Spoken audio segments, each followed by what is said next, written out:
Au moins 14 candidats pour ce scrutin. Chacun est invité à se présenter sur ce plateau. Le premier ce soir, c'est Hugues Maillot, tête de liste pour le parti Debout la France. Bonsoir, Monsieur Maillot. Bonsoir, Yolande Kaïchema. On ne va pas commencer par une question, mais par un jeu de rôle. Vous, 1 minute dans la peau du président de la région Réunion. Le chronomètre va s'afficher sur l'écran et vous avez 1 minute pour nous convaincre. Dites-nous, Monsieur Maillot, pourquoi les électeurs devraient vous faire confiance. Vous êtes prêts ? Eh bien, ils peuvent nous faire confiance parce que, d'abord, nous ne sommes issus ni du système ni des extrêmes. Nous sommes les seuls à incarner un changement véritable et un changement tranquille, un changement qui va mettre la Réunion sur la voie du développement, enfin, qui va redonner aux Réunionnais la fierté de leur culture, la fierté de leurs atouts, la fierté d'être des producteurs, des pionniers, ce qu'ils ont été dès l'origine et ce qu'ils ont perdu du fait d'une façon de faire de la politique assez appauvrissante. Donc nous incarnons le changement et les premières mesures que je prendrai en qualité de président de région permettront justement de mettre en route ce changement pour les 10 ans qui viennent. Et nous n'avons pas fini le chronomètre. Il reste un peu moins de 10 secondes. On va revenir sur les points que vous avez évoqués. Vous avez tout d'abord parlé de cette fierté. On vous sent patriote.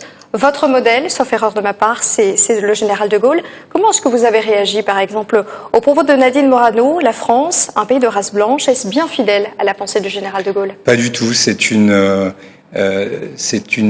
citation tronquée. D'ailleurs, on n'est même pas sûr que ce soit une citation véritable du général de Gaulle. C'est une citation qui a été rapportée par Alain Perfit et qui est tronquée parce que le début de la citation, il faut la reprendre, parle de la fierté de la France d'incarner la diversité. Et en disant cela, vous prenez le contre-pied de Nicolas Dupont-Aignan, le patron du parti Debout la France que vous incarnez, pour qui ces propos ont été totalement surestimés. Alors je ne pense pas prendre le contre-pied. Je pense qu'effectivement les propos sont surestimés parce qu'ils sont tronqués. Ils auraient été prononcés à une époque qui n'est pas d'actualité. Et puis surtout, c'est ce que je vous confirme, elles ne reprennent pas la totalité des propos du général de Gaulle qui, si ils sont réels, commençaient par une éloge de la diversité.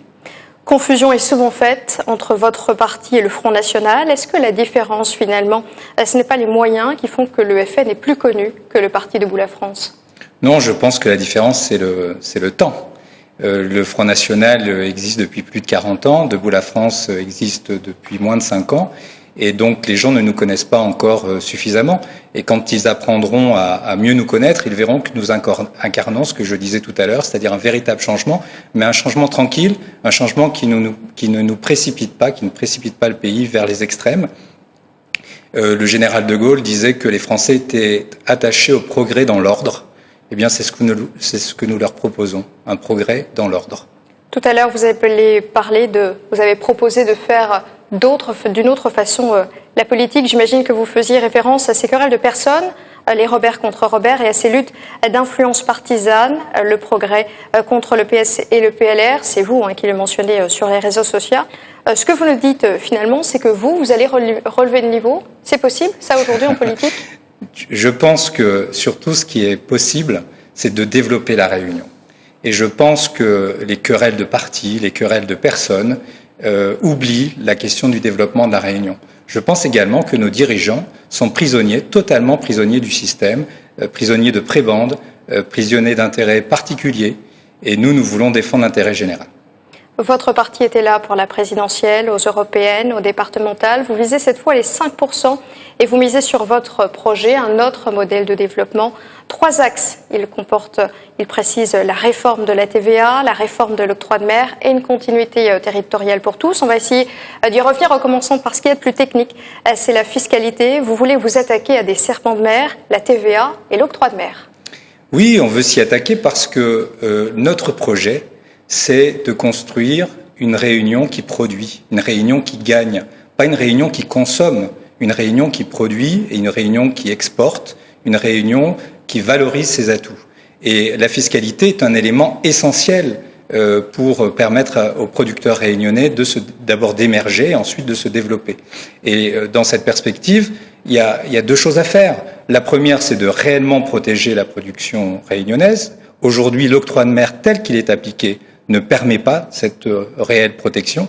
Et puis la deuxième chose à faire, c'est de rendre du pouvoir d'achat aux ménages réunionnais. Et il est possible, à travers une réforme qui touche à la fois à l'octroi de mer et à la TVA, de mieux protéger la production locale tout en rendant du pouvoir d'achat aux ménages. Comment ? Eh bien, d'une part, en ayant un octroi de mer plus fort, beaucoup plus fort qu'il ne l'est aujourd'hui, pour mieux protéger la production locale, et en remplaçant partout où il n'y a pas de production locale, en remplaçant l'octroi de mer simplement par la TVA qui s'applique en bout de chaîne de consommation, c'est-à-dire sans intervenir sur le calcul des marges et sur le calcul des prix de revient.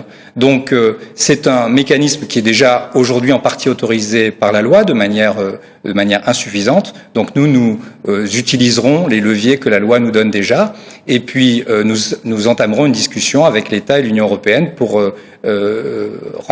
réformer en profondeur le dispositif. Sur ce dispositif, sur la continuité territoriale également, vous voulez libérer, je cite, l'aérien, libérer la capacité d'innovation et la continuité territoriale pour tous. Finalement, comment est-ce qu'on peut financer tout ça dans un contexte de restrictions budgétaires ? Eh bien, d'abord, il y a une nécessité absolue de réformer le dispositif actuel de continuité territoriale régionale, j'ai envie de dire à coût quasi constant.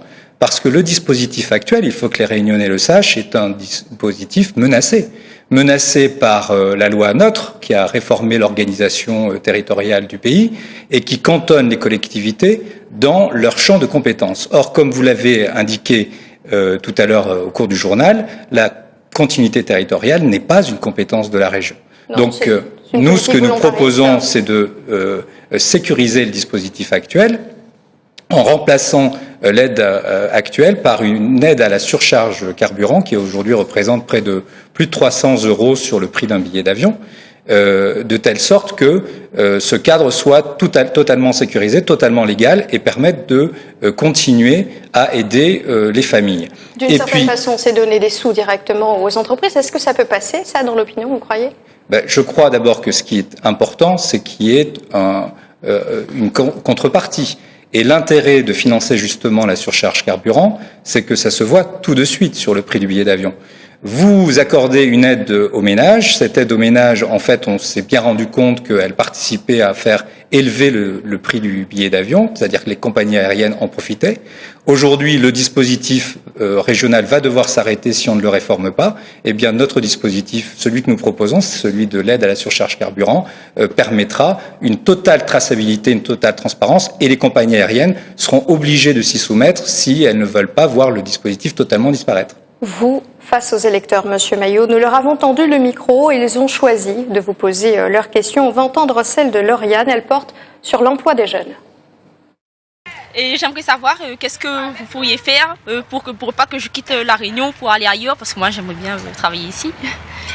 Monsieur Maillot, question de Lauriane. Eh bien, il faut faire un certain nombre de choix importants. Et le premier choix qu'il faut faire, et dont on n'a pas parlé jusqu'à présent, c'est qu'il faut développer le tourisme à la Réunion. S'il y a une activité qui n'est pas délocalisable, s'il y a une activité qui présente un fort potentiel, c'est bien le développement touristique. Et aujourd'hui, on n'en fait pas assez. L'objectif est ambitieux, 850 000 touristes en 10 ans. Ça suppose de construire entre 8 et 10 000 logements. Pour cela, il faut du foncier, il faut des porteurs de projets. Est-ce que vous les avez, Monsieur Maillot ? Écoutez, je crois d'abord qu'il faut de la volonté. La Réunion a été capable de doubler le nombre de touristes entre 1990 et 2000. On est passé de 200 000 à 400 000 touristes.